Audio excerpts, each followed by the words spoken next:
இறையேசுவிலே பிரியமான சகோதர சகோதரிகளே, உங்கள் எல்லோருக்கும் ஆண்டவராகிய இயேசு கிறிஸ்துவின் பெயரால் காலை வணக்கங்கள் மற்றும் வாழ்த்துக்கள். நான் உங்கள் அகஸ்டின் வேதியர். இன்று ஜனவரி மாதம் 1ஆம் தேதி 2026ஆம் ஆண்டு. ஆண்டவரின் மடியில் 5 நிமிடங்கள். சகோதர சகோதரிகளே, உங்கள் எல்லோருக்கும் இனிய உளமார்ந்த புத்தாண்டு நல்வாழ்த்துக்கள். இன்றைக்கு முதல் வாசகம் கடவுளுடைய ஆசி நமக்கு நிரம்ப கிடைக்கின்ற வாசகம். அதை வாசிக்கிறேன் பாருங்களேன்.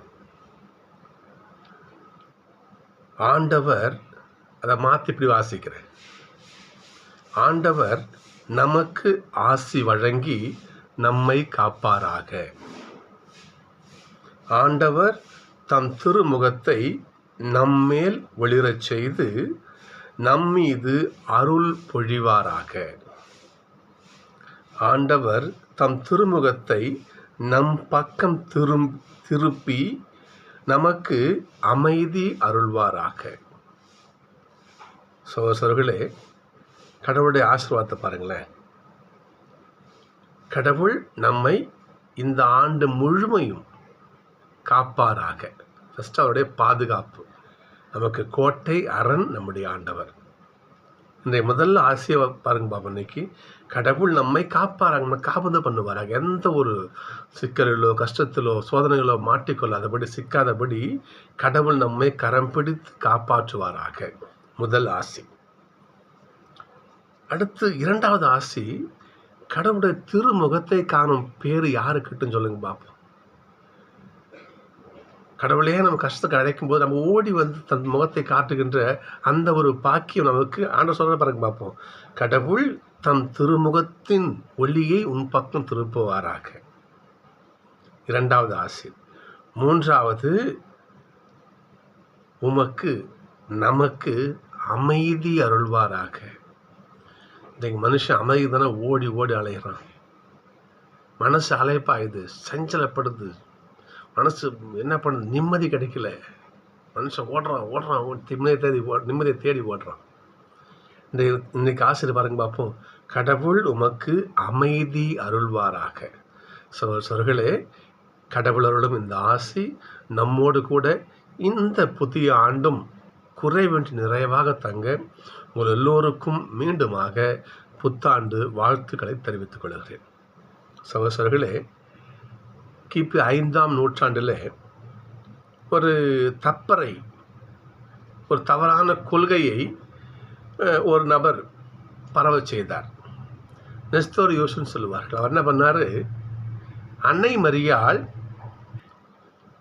இயேசுவின் தாய் மட்டுமே, அவர் கடவுளுடைய தாய் கிடையாது என்ற ஒரு தப்பறையான கொள்கையை என்னவனார் அவர் மக்கள் மத்தியிலே பரவ செய்தார். அன்னை மரியாள் கடவுளுடைய தாய் கிடையாது, அவர் இயேசுங்கிற ஒரு நபருக்கு அம்மா, அவ்வளோதான் என்று சொல்லியிருந்தார். இதை திரு அவை வன்மையாக கண்டித்தது. கிபி 431ஆம் ஆண்டு எபேசுங்கிற இடத்திலே திருச்சங்கம் கூடியது. அந்த திருச்சங்கத்திலே தான் அன்னை மரியாள் கடவுளுடைய தாய் என இந்த உலக மக்களுக்கு அறிக்கை செய்யப்பட்டது, பிரகடனம் செய்யப்பட்டது. கிபி 431ஆம் ஆண்டு எபேசு சங்கத்திலே தான் இந்த உண்மை அறிவிக்கப்பட்டது. அன்றிலிருந்து இன்று வரை அன்னை மரியாள் கடவுளுடைய தாய் என அழைக்கப்படுகிறார். இவ்வளவு ஆதாரம் பாருங்க பார்ப்போம். மங்களவார்த்தை ஜபத்தையே பாருங்க பார்ப்போம். கடவுளுடைய ஆவி உன்மேல் தங்கும், நீ குழந்தை பெற்றெடுப்பாய். கடவுளுடைய குழந்தை, கடவுளே வந்து பிறக்கிறார வைத்துக்கொள்ள. அப்போ அன்னை மரியாள் கடவுளுடைய தாய். இன்னொன்று பாருங்க பார்ப்போம். இன்னும் அடுத்து வர செய்தியை பாருங்க பார்ப்போம். எலிசபெத் அம்மா, அந்த அம்மா வாயார வாழ்த்துவாங்க, என் ஆண்டவரின் தாய் என்கிட்ட வரனா என்ன புண்ணியம் பண்ணிருக்கணும்னு சொல்லுங்க பார்ப்போம். இதை விட விவிலியாதான் வேற என்னன்னு சொல்லுங்க பார்ப்போம். திருவை அறிக்கையிட்டது. அதன் பிறகு வந்த காலங்களிலே தான் ஆண்டின் முதல் நாளை அன்னை மரியாளுடைய பாதத்திலே, அவருடைய திரு கரத்திலே திருவை ஒப்பு கொடுத்தது. அம்மா, நீங்கள் எப்படி உங்கள் பிள்ளைய பொத்தி பாதுகாத்து வளர்த்து ஒரு மீட்பராக வளர்த்தீங்களோ, அந்த என்ன பண்ணுங்க, நீங்கள் இந்த உலக மக்களை நீங்கள் காபந்து பண்ணி வளங்க. என்று சொல்லி திரு அவையானது வருடத்தின் முதல் மணித்துளியை அம்மா கையில் கொடுத்தது. எனவேதான் இந்த விழா மிக பொருள் புதிந்த விழா. இன்னைக்கு பொருள் புதிந்த விழா. ஒன்று, அம்மா கிட்ட இருந்து கற்றுக்க வேண்டிய அம்மாவோட எவ்வளோ விஷயங்கள் கற்றுக்கலாம். இன்றைய தினத்தில் 2 விஷயங்கள் நம்ம தியானிக்கலாம். நாம் ஒன்று, அன்னை மரியாளுடைய கீழ்ப்படிதல். 2ஆம் வசனம் பாருங்க பார்ப்போம். தன் மகனை பெண்ணிடம் பிறந்தவராக அனுப்பினார். வார்த்தை நம்ம ரொம்ப அழகாக கவனிக்கணும். பெண்ணிடம் பிறந்தவராக அனுப்பினார். இந்த பெண்ணிடம் என்பதற்காகவே மிகப்பெரிய ஒரு தியாலஜி உள்ள ஒளிஞ்சு இருக்குது. கொஞ்சம் ஆராய்ச்சி பண்ணி பார்க்கணும். ஆதி ஆகமத்துக்கு போகணும். அங்கிருந்த பெண் ஏவாள் ஆண்டவருக்கு கீழ்ப்படியாமையால் பாவத்தை இந்த உலகிற்கு கொண்டு வந்தார். அப்படி பாவத்தை நாம் கட்டிக்கொண்ட பிறகு சாத்தானுக்கு ஆண்டவர் ஒரு சவால் விடுவார். பாருங்க பாப்போம். உனக்கும் பெண்ணுக்கும், அந்த வார்த்தை மிக அற்புதமான வார்த்தை அது. உனக்கும் பெண்ணுக்கும், அவள் வித்துக்கும் இல்லையா, உன் வித்துக்கும் பகையை உண்டாக்குவோம். அந்த பெண்ணினுடைய வித்து, அந்த பெண்ணினுடைய குழந்தை உன் தலையை நசுக்கி உன்னை கொல்லும் என்று சொல்லுவார் ஆண்டவர். அப்ப எந்த பெண்ணினுடைய வித்து பாவத்தை அழிக்கிறதோ அந்த வித்தோடைய தாய் தான் அந்த ஆதி ஆகமத்தில் ஆண்டவர் வாக்களித்த பெண். அப்போ இயேசு ஆண்டவர் இந்த உலகத்திலே பாவத்தை அழித்தார், சாத்தானை ஒழித்தார். அப்போ அந்த இயேசு ஆண்டவருடைய தாய் தான் ஆதியிலே வாக்களிக்கப்பட்ட பெண் என்கின்ற அந்த 2 எழுத்துக்கு சொந்தக்காரி. அதான் நீங்கள் பாருங்க, பவுலை போல ஒரு இறையில் மண்டை நம்ம எங்கேயும் பார்க்க முடியாது. சொல்றது பாருங்க பார்ப்போம். பெண்ணிடம் பிறந்தவராக அனுப்பினார்.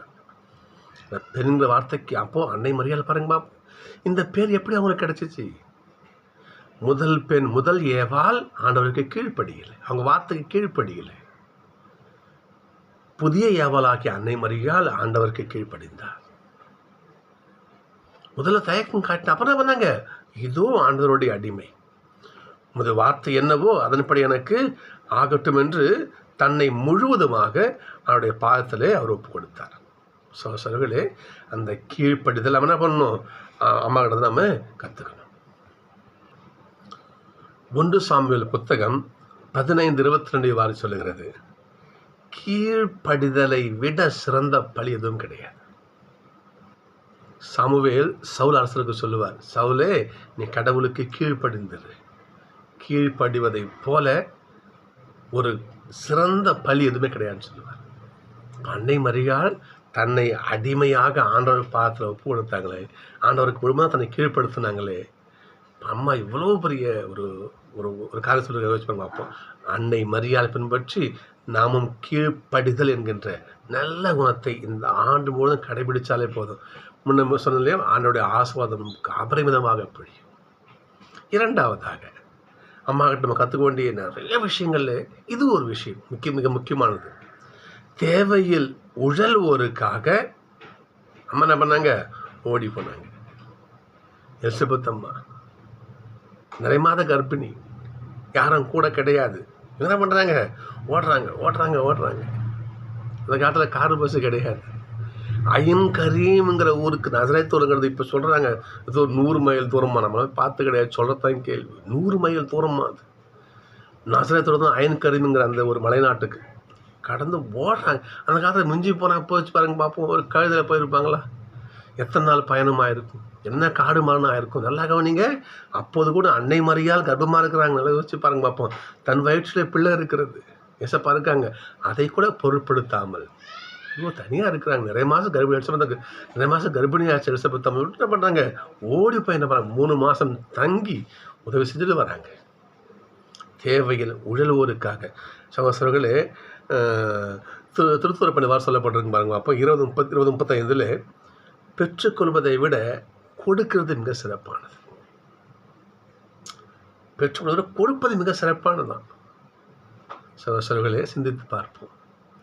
அன்னை மரியாதை கற்றுக்கொள்ள நிறைய விஷயங்கள். அது 2 விஷயங்கள் இன்றைக்கி நம்ம எடுத்துக்கிட்டோம். நாம் இன்றைக்கி ஒன்று கீழ்ப்படிதல், இன்னொன்று தேவையில் இருப்போருக்கு நம்மாலான உதவி. இந்த 2 நல்ல குணங்களையும் இந்த 2 விஷயங்களையும் இந்த ஆண்டு முழுவதும் கடைபிடிக்க முயற்சி செய்வோம். அம்மா செஞ்சாங்க இல்லையா? இன்னைக்கு கடவுளுடைய தாயான அம்மாவுடைய விழா. இன்னைக்கு அந்த அம்மா 2 விஷயத்தை மட்டும் சொல்கிறாங்க. என் பிள்ளைகளே, என் மகனே, என் மகளே, நான் எவ்வளோ விஷயங்கள் எங்கிட்ட கற்றுக்கலாம். 2 விஷயத்தை உங்களுக்கு கொடுக்குறேன். அம்மா கொடுத்து இந்த விஷயத்தை உங்களுக்கு தராங்க. ஒன்று கீழ்ப்படிதல், 2வது தேவையில் உழல்வோருக்கு நம்மாலான உதவி.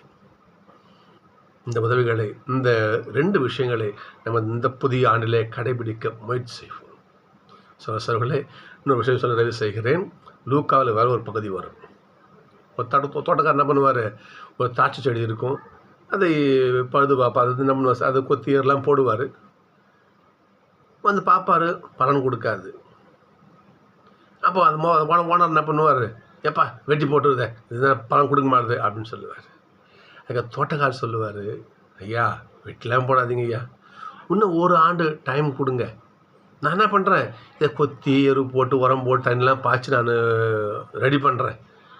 பலன் கொடுக்கலன்னா பலன் கொடுத்தா சரி, கொடுக்கலாம் வெட்டி போட்டுடலான்னு சொல்லி அந்த தோட்டக்காரர் சொல்லுவார்.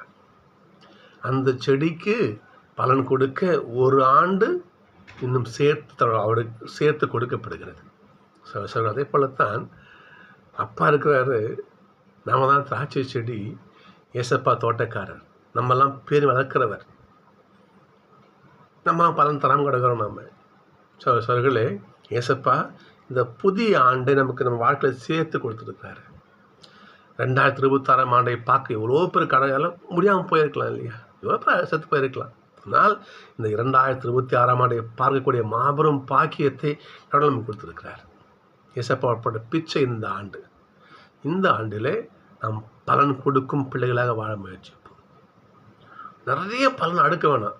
நான் சொல்ல 2 பலன் கொடுப்போம். நாம் அதுக்காக முயற்சி செய்வோம். ஒன்று அன்னை மரியாதை சொன்னோம் இல்லையா? அன்னை மரியாதை போல கீழ்ப்படிதல், தேவையில் இருப்போருக்கு உதவி. இந்த 2 விஷயங்களையும், இந்த 2 கனிகளையும், இந்த 2 பலன்களையும் நாம் ஆண்டவருக்கு சமர்ப்பிக்க முயற்சி செய்வோம். சகோதரர்களே, கடவுளுடைய ஆசீர்வாதம் நம்மோடு நிறைவாக தங்கட்டும். நான் சந்திப்போம்.